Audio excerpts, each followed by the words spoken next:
Je m'appelle Laurent Luffroy et je suis affichiste pour le cinéma. Je fais des affiches depuis maintenant 35 ans. J'ai toujours dessiné, puis après j'ai été dans une école d'art à Lyon dans un premier temps et à Paris dans un second temps. Mais j'étais plus destiné à la communication traditionnelle, à la publicité qu'au cinéma. Mais bon, j'adorais le cinéma, j'allais tout le temps au cinéma. J'ai fait d'abord une école, les arts appliqués à Paris. Puis j'ai fait un concours à la fin du cursus, c'était sur la forêt d'émeraude. Et moi, je suis arrivé deuxième. Mais dans le jury, il y avait un homme qui s'appelait Laurent Pétain, qui à l'époque avait la seule agence de communication cinéma en France. Et lui avait vraiment préféré ce que j'avais fait. Donc à la fin de l'école, il est venu me chercher. Il m'a pris sous son aile et il m'a mis le pied à l'étrier. À l'époque, vu que c'était la seule agence, voilà, tout le monde passait par lui. Des gens qui font que ça, on n'est pas beaucoup. Après, il y a toujours des mercenaires, des gens qui font d'autres choses, puis qui en font une, deux, trois, quatre, puis qui passent à autre chose, ou qui viennent de temps en temps faire une affiche, ça arrive. Il y a des gens qui font vraiment que ça, on n'est pas beaucoup.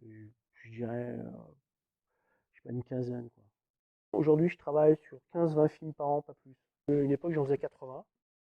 Et puis j'ai choisi de. Bah, après, c'était trop.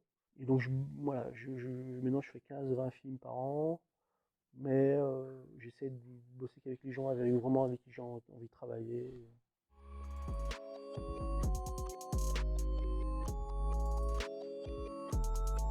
Souvent, ce que je préfère, c'est de pas voir le film.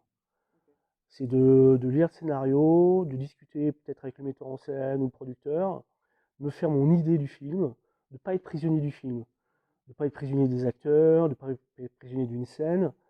Et donc ça laisse plus de place souvent à l'imaginaire. Alors, de temps en temps, on tombe complètement à côté, mais je pense que les meilleures affiches que j'ai faites, c'est en sachant le moins possible. Quand j'ai commencé, la plupart du temps, on piochait pas dans le film. On se disait, bon, ouais, on essaie de trouver une image tout autre du film, peut-être un symbole, quelque chose de plus symbolique, de plus, voilà, quelque chose qui reflète l'entièreté du film, et pas forcément s'appuyer que sur le casting. On s'appuyait pas forcément sur le film, on allait chercher vraiment en dehors du film, et ce qui faisait peut-être que les affiches étaient peut-être plus créatifs à cette époque-là qu'aujourd'hui.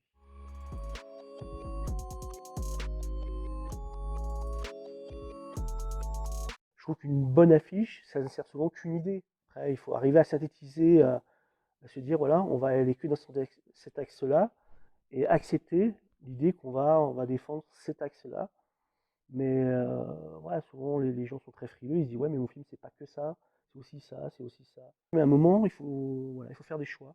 C'est pas vendre des yaourts ou des voitures, c'est ça, c'est un geste complètement différent, c'est un geste qui est pas démocratique, qui est pas. Mais je pense que toujours à la base c'est le film qui draine ça. Je suis en face d'un grand metteur en scène voilà, et que le film vraiment est en phase, ça me porte. Ça me donne l'envie de me battre et de faire quelque chose voilà, quelque chose de marquant, différent, et en même temps qui corresponde au film, parce que l'idée c'est de pas trahir un film non plus.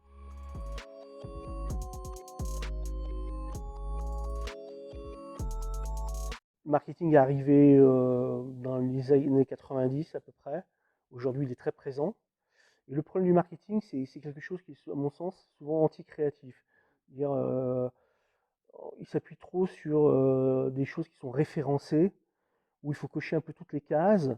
Et si dans les 15 jours qui ont suivi d'une réunion marketing, il y a eu un film qui a fait un gros carton, vous êtes sûr qu'il va être en haut de la liste, même s'il n'a rien à voir avec le film dont on discute pour la réunion. Vous êtes sûr que ce film-là sera une référence.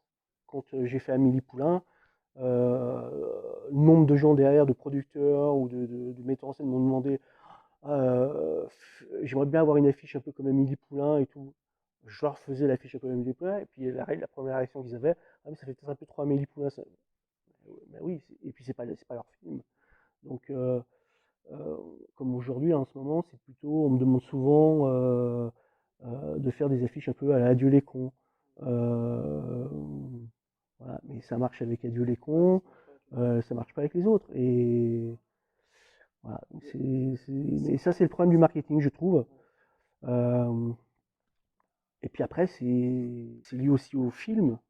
Je pense que les films sont nettement moins bons aujourd'hui qu'ils n'étaient il y a 30 ou 40 ans. C'est ce que je reproche aujourd'hui. Toutes ces affiches où. Alors j'en ai fait, hein, je dis pas que j'en ai pas fait, mais des affiches où on les voit tous posés en randonnion. Vous en voyez une, deux, trois, quatre, puis on a l'impression de voir les mêmes films, une suite sans fin. C'est affligeant. Je trouve ça affligeant. Après, bon, c'est un mode de communication aujourd'hui qu'assument certaines grandes maisons, mais c'est pas du tout mon truc. Ça, c'est vraiment pas ce que j'aime du cinéma.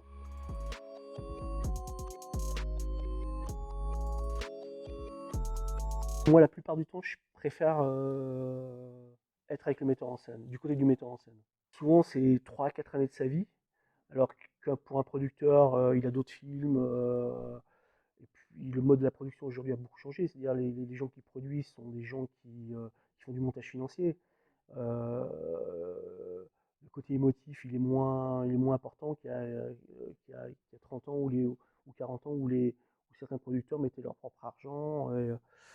Euh, donc, ouais, je trouve que je serais toujours à la côté du metteur en scène, à défendre le metteur en scène contre vent et marée, même contre souvent les distributeurs et ses propres producteurs. Euh, voilà.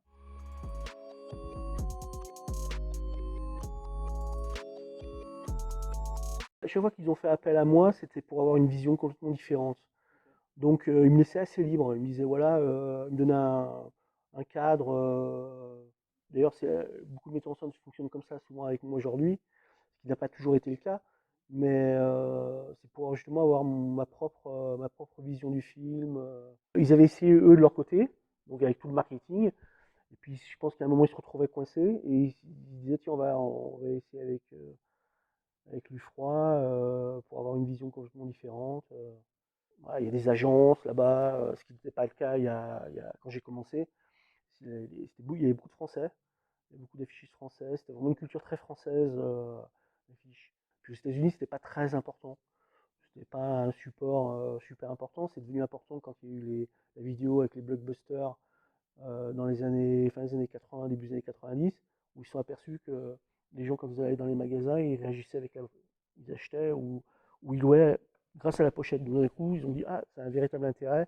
Donc, c'est devenu un marché pour eux. Donc, ils ont créé des agences, ils ont commencé voilà, à avoir un attrait pour ça.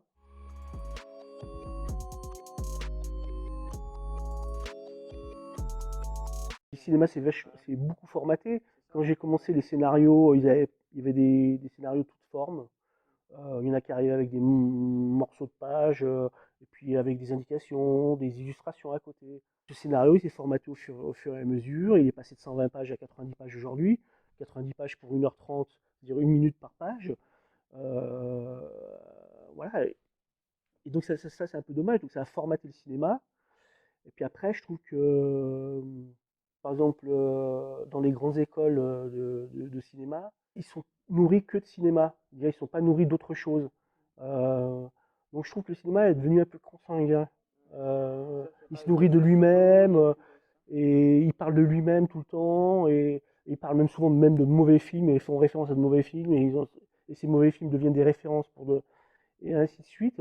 Et le fer de lance de ça, c'est Tarantino. Je trouve qu'il y a, on a qui disent que c'est un génie, mais je trouve qu'il a fait plus de mal que de bien.